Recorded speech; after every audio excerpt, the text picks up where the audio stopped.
What a wonderful morning welcome here. And good morning, everyone. Distinguished guests and colleagues, students, parents, friends, a big warm welcome and good morning to all of you. It is my great pleasure to welcome you here today to Said Business School and particularly to Oxford Business Forum 2026. Africa is at the center for the rest of the day. And let me just start off here straight by saying that when I worked for the United Nations, I traveled quite a bit in the continent. And if there's one thing I know about Africa business forums, Africa workshops, it's very noisy. And the real conversations oftentimes happens in the corridors, over the coffee, outside in the sun, I hope you noted it today, and the networking sessions, and even afterwards. So please follow the tradition. Don't even have to encourage you, I guess. But please do that because there's a lot of brilliant people here in the room, and there's a lot of brilliant people following us outside also in the live streaming. So take those conversations in the room and take those conversations afterwards and bring them with you also after today. And for those of you who traveled from Africa, welcome to the famous Oxford weather. I promise the conversations today will be much warmer. But this year actually marks, and I just found out about a week ago, this marks the 17th edition of this forum. So 17 years ago, exactly, 17 years ago, someone had the foresight to think that we should, at this very business school, in this very university, have a focus every year on Africa and how the continent works with us and how we can support and how we can engage in new conversations. So it's become a real, true, long-running flagship for the business school for ideas, dialogue, and partnership. So over nearly two decades, it has brought together leaders from business, policy, academia, and entrepreneurship to explore the evolving role of Africa in the world's economy. The forum here is led by Oxford Africa Business Alliance, a partnership of Said Business School students, alumni, faculty, and staff working together every year to drive the school's Africa initiative and deepen our engagement with the continent. Thank you to all of you who have made this day happen. We all know, and I think we agree in this room, that Africa matters to the global economy, not just because of its resources of markets, but because of its people and its innovation. Africa's importance to the global economy is only growing now and going to grow even further. So today, as you know, the continent is home to around 1.4 billion people, nearly 20% of the world's population. By 2050, the number will reach 2.5 billion, meaning 1 in every 4 people on Earth will be African. Africa is also the youngest continent in the world, with a median age of just 19. Within a decade, more young Africans will enter the global workforce each year than the rest of the world combined. This represents one of the most powerful demographic shifts of our time. And the story does not stop here. Africa is already a $2 trillion consumer market and growing rapidly. Africa also leads the world in mobile phones, as you will know. I remember when I went to Davos, this is maybe 7 years ago, the Swiss banks were already in Nigeria studying the mobile banking and trying to understand what does banking look like into the future.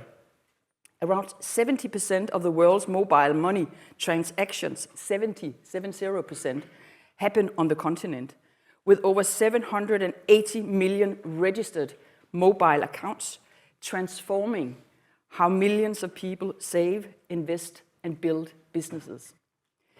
Africa technology startup ecosystem is also growing rapidly. A decade ago, African startups attracted less than $500 million in venture funding.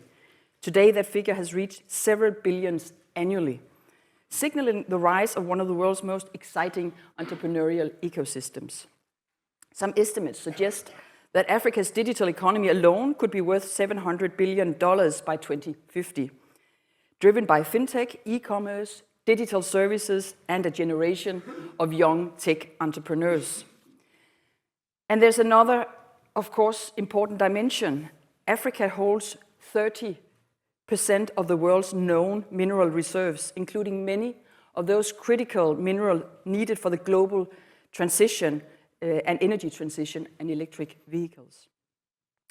What all of this means is that Africa will hold an extraordinary share of the world's young talent, creativity, and entrepreneurial energy.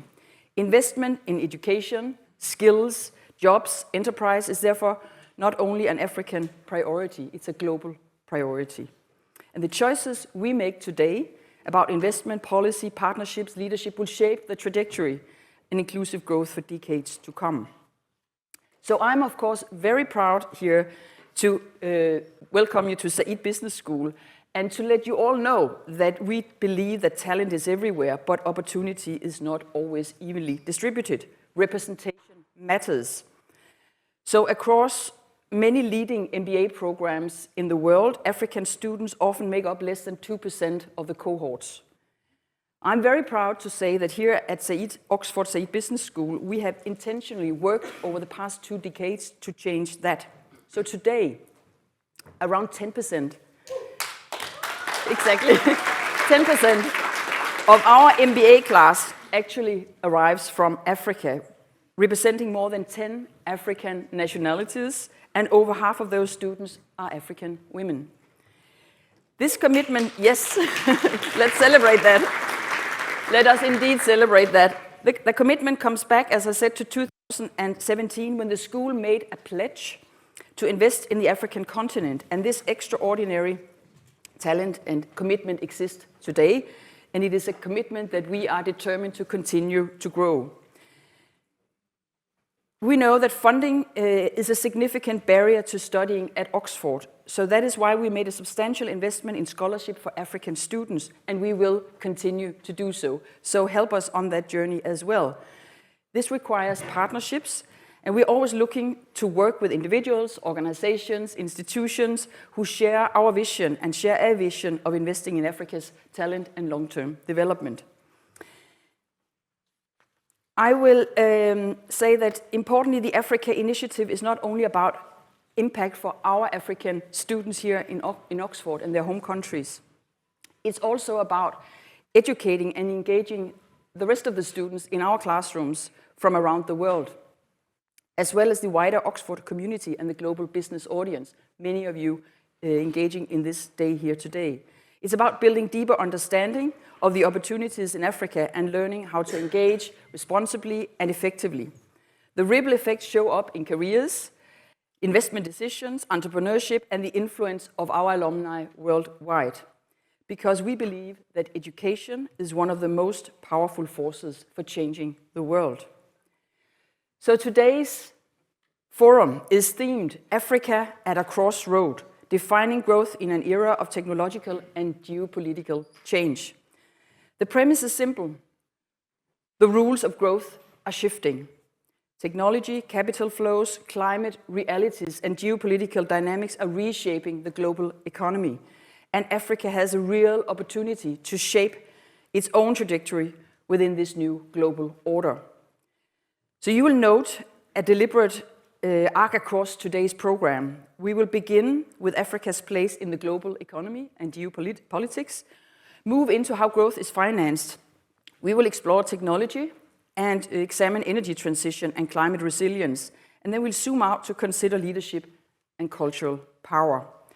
Because growth is not only about GDP, it's also about institutions, it's about trust, identity, and who gets to benefit from economic progress.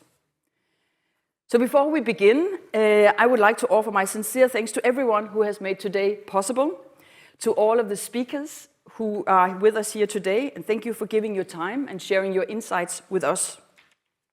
To our sponsors and our partners, in particular our gold sponsors, Microsoft and the World Bank Group, thank you for your continued support to this very initiative. And of course, to all our students and our organizing team, our fabulous, amazing students and our fabulous, amazing organizing team. Thank you for your dedication, your time, your energy, and the countless hours that have gone into making this forum, again, a success. So as we move into the day, I encourage you to make the most of it. Lean into the conversations with curiosity and a spirit of collaboration. Talk to the person sitting next to you. Have a coffee with someone you never met before. Connect across students, business leaders, policymakers, and entrepreneurs as you move between breaks or in breaks between rooms, because that is where new ideas and partnerships begin.